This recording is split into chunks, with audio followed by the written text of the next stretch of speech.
सिर पर पल्लू जमाए, भारी भरकम साड़ी पहने, पंडाल के एक कोने में बैठकर मलाई कोफ्ते और नान का आनंद ले रही थी।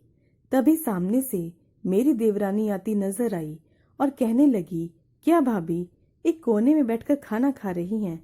चलिए चलकर चाट खाते हैं। मैंने नेहा से कहा, ना बाबा ना, वहाँ ससुर जी होंगे, जेठ जी होंगे, माँ जी के अनुशासन का पालन नहीं किया तो नाराज हो जाएंगी और कहेंगी तुम्हें बड़े छोटे का लिहाज नहीं है, सबके सामने चाट खा रही हो। मैं खाना खत्म करके पतिदेव का इंतजार करने लगी कि आए, मुझे कॉफी पिलाएं और फिर हम घर चलें। 10 सालों से हर पार्टी या शादी का यही हाल होता। मैं एक कोने में बैठ जाती और बस वहीं से पार्टी शुरू और वहीं पर खत्म। माँ जी के अनुशासन का पालन जो करना होता था, कभी विरोध करने की हिम्मत ही नहीं हुई। तभी सामने से एक लड़की फैशनेबल कपड़ों में आती हुई नजर आई। उसने बहुत ही सुंदर आजकल के फैशन का प्लाजो सूट पहन रखा था। जब मेरे पास आई तो मैंने उसे पहचाना कि यह तो सपना है, मेरी चाची सास की नई बहू। उसे देखते ही मुझे बहुत गुस्सा आ गया। हमें तो चाची जी सर पर पल्लू थोड़ा सा हटने पर भी इतनी बातें सुना दिया करती थी और घर की बहू होने के नाते इतनी हिदायतें दिया करती थी। लेकिन उन्होंने आज क्या अपनी बहू को नहीं देखा? उसे कुछ नहीं सिखाया समझाया? सिर पर पल्लू तक नहीं है और हम यहाँ 10 सालों से पागल बने घूम रहे हैं। मन में इतनी कड़वाहट भर गई कि चाय कॉफी सबका स्वाद मुंह से उतर गया। सपना मेरे पास आकर बैठ गई और भाभी भाभी कहकर मेरे साथ बहुत अच्छी तरीके से बात करने लगी। उसका स्वभाव बहुत ही अच्छा और हंसमुख था, लेकिन मेरे मन में उसके प्रति इतना गुस्सा भरा हुआ था कि मुझे उसकी कोई भी बात अच्छी नहीं लग रही थी। मैंने उसे तेज तर्रार और असंस्कारी बदतमीज समझ लिया था। वह मुझे हंस हंस कर बातें करती रही, लेकिन मैंने उसकी किसी बात का जवाब ढंग से नहीं दिया। मेरे मन में बहुत भड़ास भर गई थी, इसलिए मैंने अपने पति को ढूंढकर उन्हें सुनाना शुरू किया। कैसी बेशर्म लड़की है, ससुर, जेठ और घर के सभी बड़ों के सामने बिना सिर पर पल्लू लिए घूम रही है। सारे पंडाल में घूम घूम कर चाट पकौड़ी खा रही है। अब तो माँ जी को और चाची जी को नहीं दिखा होगा ना? हम भी तो पढ़े लिखे थे, मॉडर्न थे, लेकिन घर की परंपराओं को निभा रहे हैं।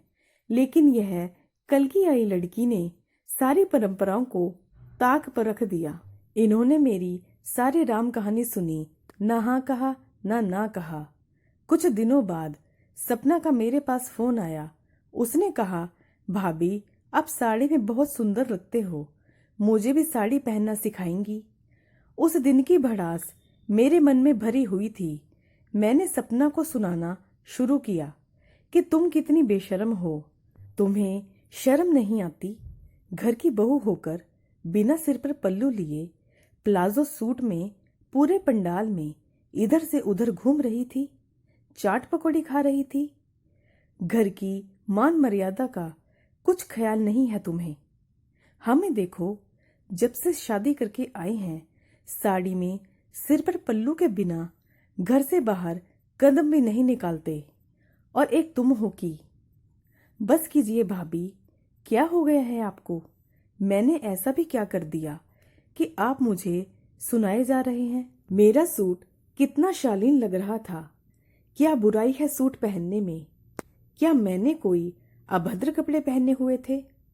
मैंने माँ जी को भी यही समझाया है भाभी कि सूट को भी शालीन समझा जाता है, और मैं जबरदस्ती कोई गलत बात बर्दाश्त नहीं करती।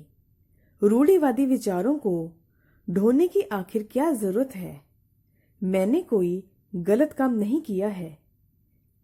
मैंने अपनी देवरानी को बहुत कुछ सुना दिया था, लेकिन उसने मुझे बहुत अच्छी सीख दी है कि क्या है हमारे सिर में जो हम पल्लू से छुपाते हैं। मर्यादा के दायरे में रहकर क्यों नहीं हम अपनी मर्जी से पहन ओढ़ सकते। जब कोई गलत काम किया ही नहीं तो क्यों किसी से डरना और क्यों दबना। मन से बोझ सा उतर गया। उतार दिया मैंने सिर से पल्लू और निकाल लिए अपने सूट जो मेरे मायके से आते थे, जिन्हें मैं पहन नहीं पाती थी।